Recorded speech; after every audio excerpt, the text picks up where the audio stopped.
প্রস্রাব করার পরে লুঙ্গি অথবা প্যান্টের মধ্যে জড়ে, এই জড়ার কারণে নামাজ পড়তে পারেন না, এই ব্যক্তির জন্য শরীয়তের সমাধান কি? এই ব্যক্তির জন্য শরীয়তের সমাধান হলো, এই ব্যক্তিকে বলা হয় মাযুর। এই ব্যাপারে চিন্তা করবেন না, লা তাহজান ইন্নাল্লাহা মা'ানা। ভয় পাওয়ার কারণ নাই, চিন্তার কোনো কারণ নাই, আল্লাহ সুবহানাহু ওয়া তাআলা আমাদের সাথে আছেন।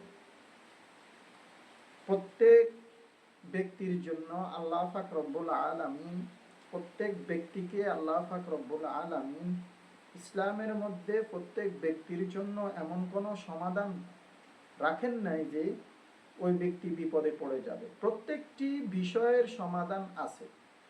যেহেতু এই ব্যক্তি মাযুরের পর্যায়, এখন মাযুরের মাসআলাটা কি?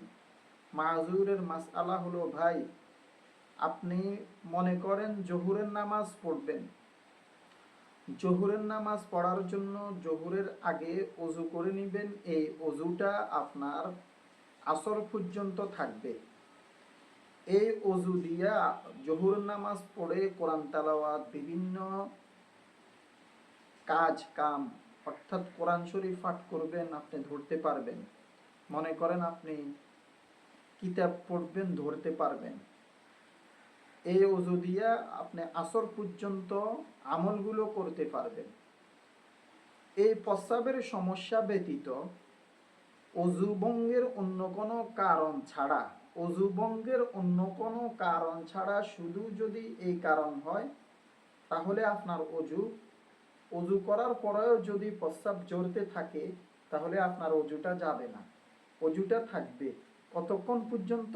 আসর পর্যন্ত থাকবে। আসরের ওযু করলেন, আসরের নামাজ পড়ার জন্য এই আসরের ওযুটা মাগরিব পর্যন্ত থাকবে। অর্থাৎ এই রোগ ব্যতীত ওযু ভঙ্গের অন্য কোনো কারণ ছাড়া, অন্য কোনো কারণ যদি হয়, অর্থাৎ মনে করেন আপনি আবার প্রস্রাব করলেন, অথবা আবার বায়ু করলেন, অথবা আপনি বাথরুমে গেলেন, তাহলে তো আপনার ওযু চলে যাবে। কিন্তু আপনি আসরের সময় যে ওযুটা করছিলেন, ওই ওযুটা যদি আপনার যে ওযুটা করছিলেন, ওই ওযুটার পরেও আপনার ওই অল্প অল্প প্রস্রাব ঝরে, আপনি অনুমান করতে পারেন না, অথবা অনুমান করতে পারেন, ঝরতেছে অনুমান করতে পারতেছেন না, অথবা অনুমান করতে পারতেছেন। এখন সবসময়তে আপনার প্যান্ট অথবা লুঙ্গি তো আপনি পরিবর্তন করতে পারবেন না। তো এখন আপনি যে আসরের সময় যে ওযু করছেন আসরের নামাজ পড়ার জন্য, এই ওযুটা থাকবে আপনার মাগরিব পর্যন্ত। ওযু ভঙ্গের অন্য কোনো কারণ ব্যতীত যদি এই সমস্যাটা হয়, তাহলে আপনার ওযু থাকবে। এবার আসেন, মাগরিব পর্যন্ত আপনার এই ওযুটা থাকবে। মাগরিবের নামাজ পড়ার জন্য আপনি আবার নতুন করে কিন্তু ওযু করতে হবে। নতুন করে ওযু করার পরে এই ওযুটা আপনার ইশার পর্যন্ত থাকবে। এই ওযুটা কি পর্যন্ত থাকবে? এশার পর্যন্ত থাকবে। আবার এশারের সময় হলো আপনার এই ওযুটা ভেঙে যাবে, অটোভাবে ভেঙে যাবে, আবার নতুন করে ওযু করতে হবে। এইভাবে হলো নিয়ম। ভাই দোস্ত বুজুর্গ, সোজা কথা হলো একেবারে সহজে বুঝাইয়া দিই আপনাদেরকে।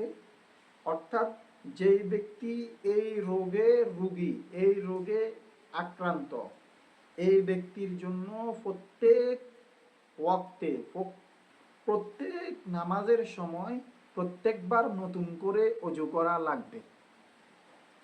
এবার তো ইনশাআল্লাহ বুঝতে পারছেন না? প্রত্যেক ওয়াক্তে নতুন করে ওযু করা লাগবে। জোহরের টাইমে ওযু করছেন, আসর পর্যন্ত থাকবে, আসরের পরে অটোভাবে এই ওযুটা ভেঙে যাবে।